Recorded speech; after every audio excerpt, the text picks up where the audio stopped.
अरे क्या हुआ, फोन उठाया कि नहीं? अरे आपा कहाँ उठा रही है फोन, ना कोई मैसेज किया है। लगता है वो तो हमें वहां जाके ना भूल ही गई है। बड़ी कोई लापरवाह किस्म की लड़की है ये। अरे कुछ नहीं, ऐसे ही बस शादी वाला घर है, हल्ला गुल्ला हो रहा होगा। लड़कियां वैसे ही हल्ले गुल्ले को बहुत पसंद करती हैं। वो तो ठीक है आपा, लेकिन थोड़ा सा तो ख्याल रखना चाहिए ना। 3-4 दिन हो गए और वापसी का कोई अता पता ही नहीं है।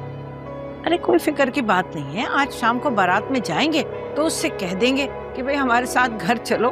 घर पूरा तुम्हारे बगैर सूना हुआ है। वही तो, और ऊपर से अरबाज भी ससुराल जाके बैठ गया है। पापा वैसे मुझे एक बात समझ नहीं आ रही है।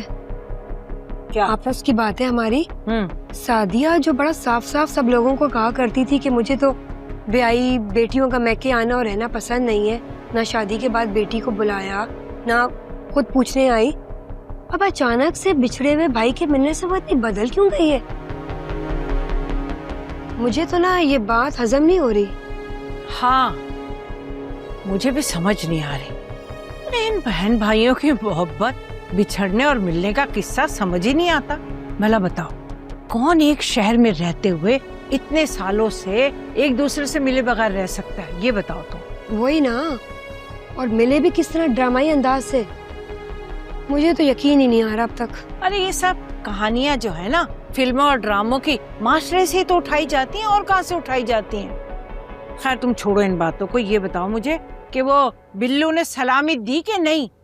ले जी, वो तो उस दिन से हाथ ही नहीं आ रहे जब से इस मौजू पे बात किया है। कहते हैं मेरा कोई मसला वसला नहीं है, अरबाज के ससुराल है, वो जाने उसका काम जाने। अरे मुझे बहुत अच्छी तरह मालूम था उसने यही करना है।